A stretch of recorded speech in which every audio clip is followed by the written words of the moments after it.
So, good afternoon, distinguished delegates, colleagues, ladies and gentlemen, friends all of a clean energy future. It's lovely to have all of you here. So, I will tell you, I am so excited to be here standing in front of you at COP30. And I am kind of reminded of 2 years ago at COP28 in Dubai, where we actually were able to bring together 23 nations in most continents that came together to support a declaration to triple global nuclear capacity by 2050.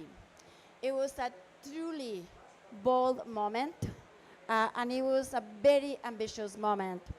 At the same time, there were still some people that said, well, you know what, that's not ambitious enough. And quite a few said that, well, it's just simply impossible. You are not going to do it. So I think I'm here to tell you that it is possible.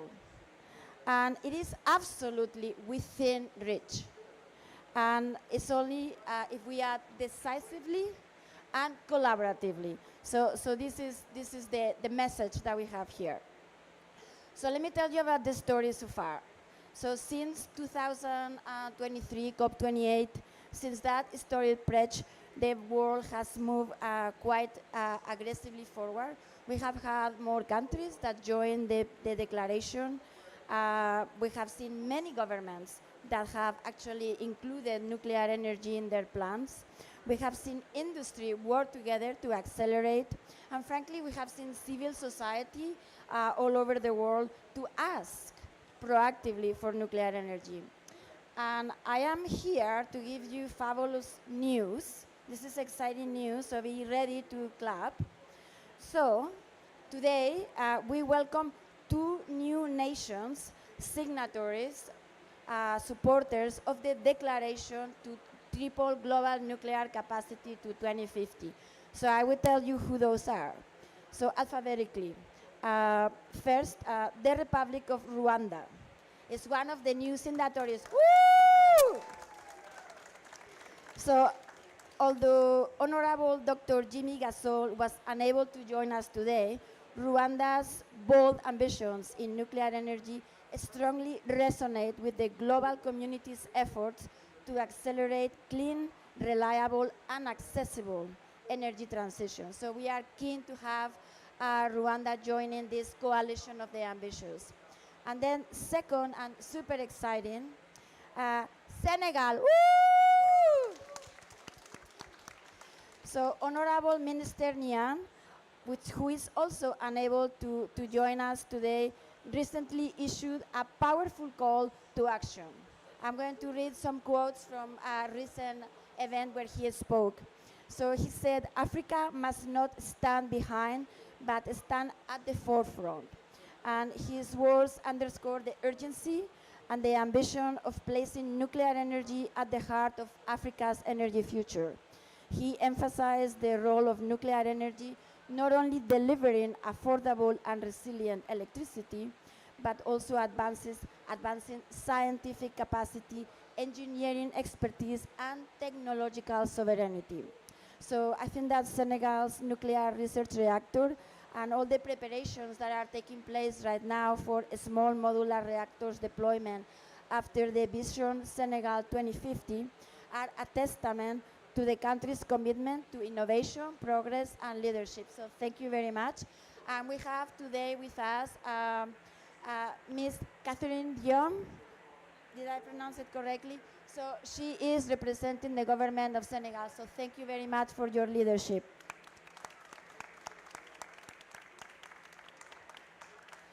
So let me tell you why this is possible. So we just, today, actually I think the press release came out last night, we launched the preview of the World Nuclear Outlook Report 2025. That reveals enormous momentum in this tripling nuclear capacity by 2050.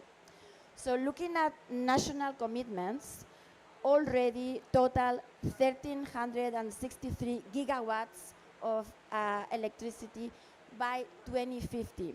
So this already surpasses the 1,200 gigawatts electric, which is the goal that we set with the declaration. So when we include the reactors that are currently in operation, the ones that are currently under construction, and all the ones that are planned and proposals, the total capacity rises to more than 1,400 gigawatts electric of nuclear by 2050. So this tells you that this is possible, it's not a pipe dream. And today we have over 50 countries that have plans for nuclear energy by 2050. Obviously, we have established nuclear countries like the UK, of course, but also China, France, India, Russia, and the United States that are going to account for nearly 1,000 gigawatts of these 14 plus 100 of projected capacity by 2050. And at the same time, there are many additional countries that are exploring the use of nuclear energy, and they have not yet announced firm targets of deployment plans, as we have seen today. So let me maybe put this in perspective. Nuclear energy remains one of the lowest life cycle greenhouse gas emitting technologies among all generating technologies. So it is similar to wind power and actually lower than solar. And it actually has been unanimously recognized by the 199 signatories of the UNFCCC as a critical tool to accelerate the reduction of emissions. So this is quite important. So it is clear, nuclear is one of the key clean energy sources, and very especially it is 24/7, it is dispatchable, which we don't have too many other choices. Also, we are not just talking about 2050. In 2024, the global nuclear generation hit an all-time high. It was the highest ever. We are talking about 2,667 terawatt hour, which avoided 2.1 billion tons of CO2 emissions globally. And thank you. And maybe he knows what that means, but maybe some of you don't know. Imagine we avoided twice over the total carbon footprint of the aviation industry by nuclear energy. That is, hello, yeah, good job. Okay, so nuclear energy today provides 9% of the global electricity, which is the second largest source of carbon-free electricity only after hydropower. But it's not just electricity. Nuclear energy can energize much more than the electricity grid. In the future of many sectors, will be able to be decarbonized using nuclear energy at some level. So data centers, the chemical industry, manufacturing industry, oil and gas, sustainable aviation fuels for the aerospace industry, or actually shipping, marine shipping could be decarbonized with nuclear. So enormous opportunities to help decarbonize the entire economy. And this is why major large energy users have supported this triple global nuclear declaration, such as Amazon, such as Google, such as Dow Chemicals, such as Allseas, or many others. But let me just say, this is not about generating energy only. This is about climate, yes. This is about energy security, yes. And very importantly, and this is particularly poignant here in Brazil, this is about equity. And this is about providing prosperity for everybody, everywhere.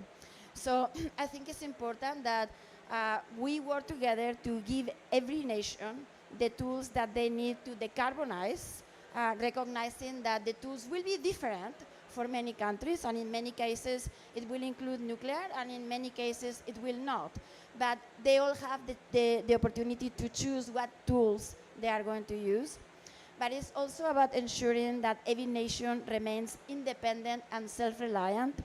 And also it's about making sure that we are not compromising the future, that we are not limiting socio-economic development and the quality of life of this generation, but also future generations.